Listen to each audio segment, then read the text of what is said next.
Okay, good morning, everybody, and thank you for coming. And we appreciate, of course, your patience, too, as well. We just want to make sure we got the 911 tape ready for release when we get done this, too, as well. So I do want to introduce my staff. To my right, or your left, is Director Russ Martin, who is our Director of the Patrol Division. Immediately next to him is Director Scott Beaver, who's over our Operations Division. And then directly behind me here is Director Skip Cole, over our Criminal Investigation Division. To my left, or your right, is Commander Bill Worley, Criminal Investigation Division. Next to him is Commander Bobby Dean, who's over our Central Region Patrol Operations. Then last but not least, of course, is our Chief of Staff, George Harrigan. I do have the Lieutenant over our Major Crimes Unit here, too, as well, which is Lieutenant Jose Jimenez. He's here for questions off to the side. And then, of course, Sergeant Gene Tolbert, who his team actually handled this officer-involved shootings. I do want to start with this today, first of all. This is a very complex case. Even though you think the case is closed, it's not closed. We have a lot of work to do. There is two significant locations where these incidents actually occurred. So we'll kind of start with the first location. And I'll kind of back you up, first of all. This incident, of course, was basically a boyfriend-girlfriend going through a terrible breakup situation over the last approximately 2 weeks. We're going to leave the victim's name out of that at this time. She is protected, as you know. And then we'll talk to about our suspect, too, as well. I'm going to refer to him as our suspect, but his name is Christopher Lee Johnson. He's 43 years old. He is from the state of New York, but he does have some residency time here in the state of Florida in St. Johns County. He does have a criminal history of violence in the state of New York and here in St. Johns County. So this incident actually started yesterday morning. Our victim, female victim of this relationship, went to the St. Augustine City Police Department and actually reported some violence, basically. She was concerned, basically stalking, a boyfriend breakup, some stalking issues going on. She went to the St. Augustine City Police Department at about 10 a.m. in the morning, and she actually reported this to the city of St. Augustine. And they recommended, of course, she seek an injunction for her protection. After that, really, this entire incident begins to unfold very, very quickly. So if you ask me the question what she did after that, we haven't got to that point yet. She is cooperating with us. She has been very, very successful as far as trying to tell us and build our timeline as we go down this road today. So yesterday at 3:40, we get the first 911 call. The first 911 phone call is made by our suspect. He actually opens his phone up, he makes a 911 call, and then he is meeting with our victim at a place just off International Golf Parkway. It's 38 Thomas Industrial Drive, I believe it is, 38 Thomas Industry Way. They meet at this location. They know each other from working with each other at job sites. They work for the same company at the time. They meet there. During the entire time, the 911 phone call, which we released to you today, it's approximately 7 minutes long. It has not been redacted. There's nothing in there in the public record that needs to be redacted. So a lot of questions you may ask, I'm simply going to refer to you going, listen to the 911 call. I think it's going to answer a lot of questions for you that you will have directly after this press conference today. So he makes this 911 call. It's an open line. He never actually speaks to our 911 operator. You'll hear the 911 operator on there numerous times asking, what is your emergency, sir? Can I help you? What is your emergency? What is your name? She asks numerous questions that dispatcher would normally ask for any other emergency that they answer the phone on. However, there's no reply. You'll hear in the background there, but they're basically where a man is pleading for his life. They're yelling at each other. Again, this has not been enhanced at all, so you have to do that on your own. But you can definitely hear there's an argument ensuing where someone is begging for their life, and our suspect is basically telling him to get on his knees, that this is basically the end. He's going to end this day to day. So our suspect, as we're tracking through social media and posts and other things he had done throughout the day over the last 2 weeks, that this was coming to a head. This was coming to an end with a coworker, and it was going to end in violence with a firearm, which I think you'll see here shortly through our statements given to you today. Anyways, you'll hear in this where our victim is pleading for his life. During that time, we received 6 additional 911 phone calls. Those are not going to be released at this time. Again, the best phone call you're going to have today is from our suspect, who eventually, of course, his life is taken at the end of this situation. So as this unfolds, this is going on. Our victim is pleading for his life. From our other witness statements, they're chasing him around the vehicle, basically. He's firing multiple shots. You'll hear it on the 911 call. Our forensics team did a phenomenal job. They recovered 14 casings. We believe that magazine that he had, which was a Glock 22, it's not a Glock 22. That is actually just the model. It's a .40 caliber. So 14 shell casings were recovered from scene 1 or incident 1. So again, you'll hear on there numerous times he's pleading for his life. Shots are being fired. This entire incident on location number 1 takes about approximately 1 minute, as you'll time it on your own when you listen to the 911 call. At that time, the actual victim gets under his vehicle, hiding for his life. Shots are exchanged, or not exchanged. Shots are actually shot at the victim under the vehicle. And eventually, we believe our suspect runs out of ammunition or has a malfunction and, of course, has to change his magazine out. Our victim actually takes off running for his life. You'll actually hear in the 911 tape, of course, our suspect is still looking for the victim. He gets into his own vehicle, which was a smaller car, the suspect's car, and he actually drives onto the construction site there off of Thomas Industry Way. He doesn't find our victim, and then he goes back to the actual site where the incident occurred. He jumps in our suspect's vehicle, which was a pickup truck. Our suspect now is in the victims. I know it's kind of convoluted here, and it sounds there's a lot of dynamics to this, variables to this situation. He actually jumps in our victim's truck, and he takes off down Thomas Industry Way and head back towards IGP. Unbeknownst to him, our victim had actually literally jumped into another car on IGP, begging for his life, telling that person to please stop, call 911, someone is shooting at me. He knows who his shooter is. The testimony we have from our suspect's phone, which is going on at the same time, helps us coordinate with the dispatch process with our deputy sheriffs. But the additional 6 911 calls made off in the area of Thomas Industry Way, it talks about a vehicle tag, what was going on, shots are being fired, the suspect's in a truck. All this information is being put out to our dispatch, and our dispatch is actually dispatching real time to our deputy sheriffs. The suspect turns, again, in the victim's truck onto National Golf Parkway. He proceeds down to US 1, which is literally less than a mile. He gets onto US 1. Our deputy sheriff, which is the first deputy sheriff that actually engages in the traffic stop or trying to stop the suspect vehicle, is Deputy Hill, Robert Hill. He is a K-9 officer here at the St. Johns County Sheriff's Office. However, in this particular incident, there is no K-9 engagements. The K-9 is not being used, so it's Deputy Robert Hill. Deputy Robert Hill actually attempts a traffic stop. He attempts a pit maneuver on that vehicle. You all know what that is. We do it very often here in St. Johns County. He attempts the pit maneuver, and on pit maneuver number 1, it actually was not successful. He re-engages again. They're just south of White Castle Road on US 1 heading southbound. The second pit engagement actually works. He disables the vehicle. The vehicle goes off to the road to the western side by the railroad tracks, and the vehicle is disabled. At that time, the second deputy sheriff actually is involved just after the pit occurs, and his name is Jacob Johannes. Jacob Johannes is the second vehicle in the pursuit, and I know a lot of you have seen this already. We had a live feed citizen, resident, St. Johns County, in the opposite direction of travel on US 1 heading northbound that was physically stopped in the traffic because of this pit maneuver and what was going on, and she was actually posting it live yesterday while this was going on. So they got ahead of us as far as what was released. That was nothing to do with us at the time. Anyways, the second pit, as I said, was very successful.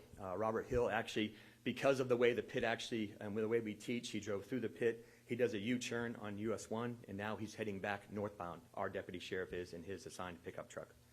At this time now, our suspect exits his vehicle that was disabled. He actually is on US 1, kind of walking southbound on US 1 in the middle of the road. He's waving his firearm in the air. You'll hear on the 911 tape, he's saying, shoot me, shoot me, shoot me, kill me, on the 911 tape. And then, of course, and our deputy sheriffs are now concerned, of course, this is a man we know is going to kill somebody. We got a man that knows he's going to end his life. Today is his last day. Our job is to protect our citizens in St. Johns County. We got traffic stopped on Interstate 9 on US 1. Our deputy sheriff, Robert Hill, engaged from his pickup truck on the opposite side of the road with a rifle. We'll give you the exact numbers as we get more into that to make sure we have everything accounted for. As you know, they have due process. Our deputy sheriffs do. And then Johannes actually engages with his assigned firearm, which is a Glock 9mm. At that time, the actual suspect is dropped on the middle of the road. They immediately start providing first aid to our suspect. And at that time, he was transported, and then he passed away sometime yesterday evening. So at this time, I'll look at my staff here to make sure I didn't miss anything, make sure the facts are correct. Anything further to say?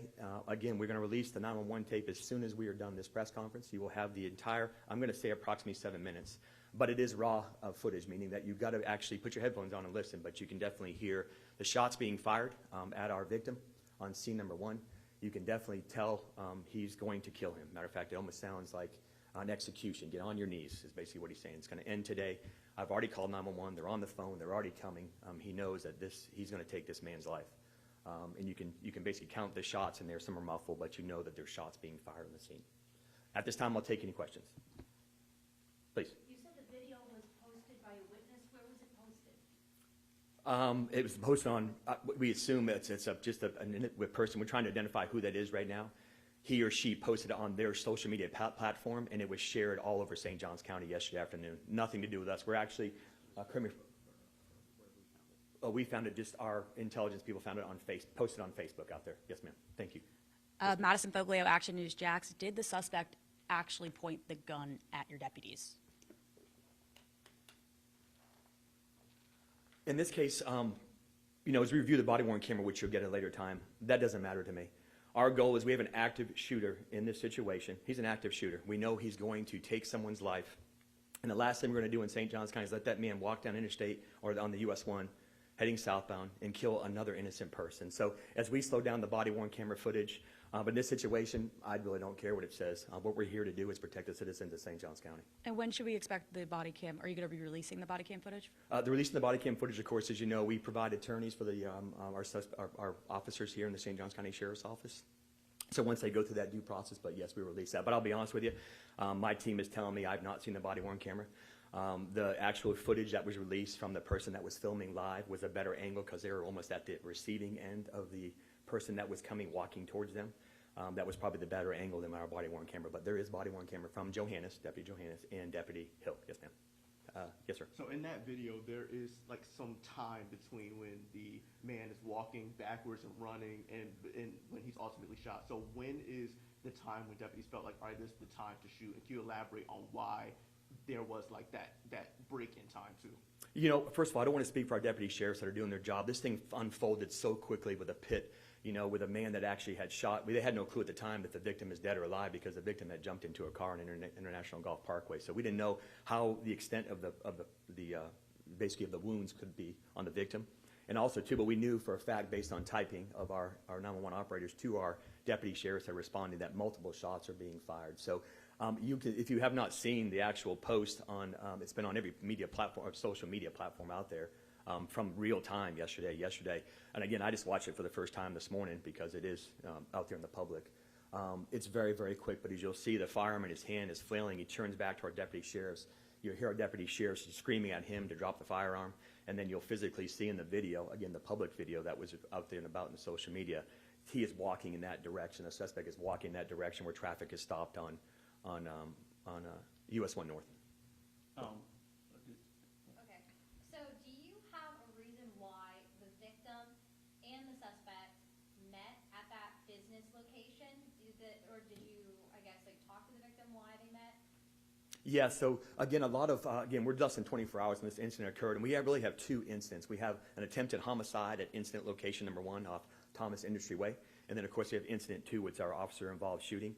The victim is being very cooperative. I'm sure you know that he's probably shaken up because that was his day to die yesterday. I think it was very clear, as you'll hear in the 911 tape, that he was going to die. Matter of fact, he was told numerous times to get down in the kneeling position. He was begging for his life. So the victim is very, very cooperative. So again, we know they knew each other. It sounds like, based on our victim, that they knew each other through working together. That's how they knew each other. They actually worked together at a common job site or a common company. And the girlfriend was nowhere near either incident? No, not at all. My team is telling me she was nowhere near incident 1 or incident 2. No, ma'am.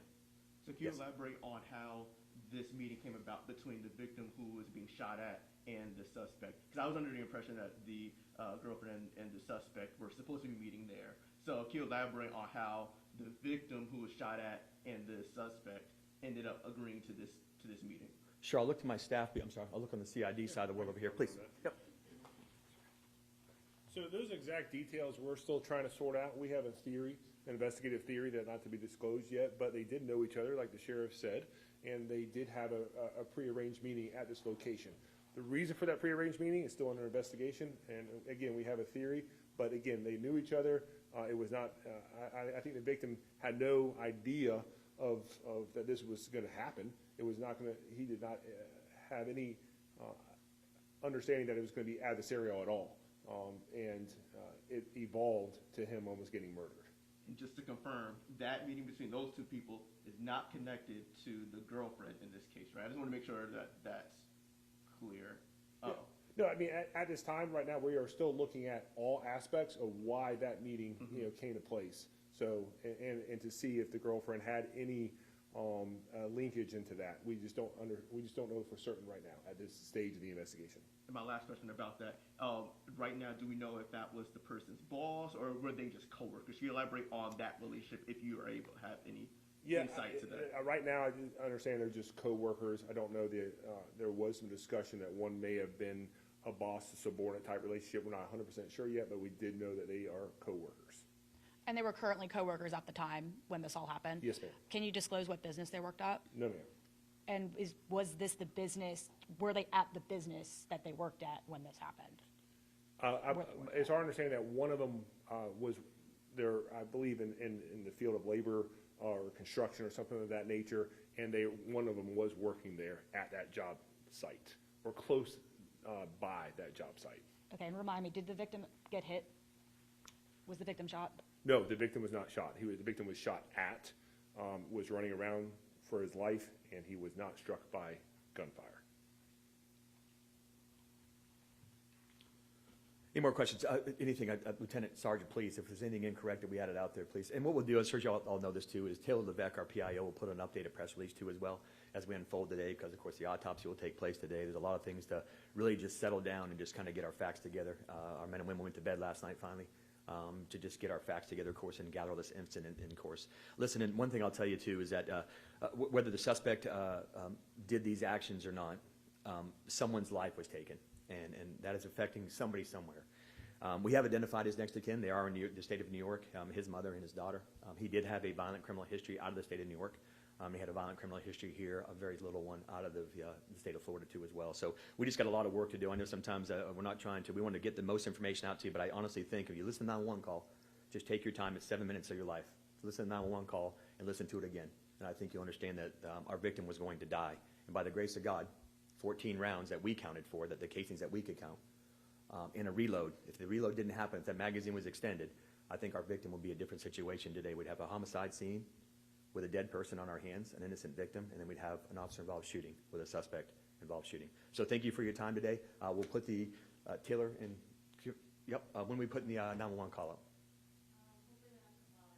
Okay, we'll have another one called to you here shortly, and then we'll have a picture too of the firearm on the actually side of where the victim actually was deceased on the side of the road. Thank you. Have a good day. Thank you for coming. Thank you, Sheriff. Thank you. Thank you.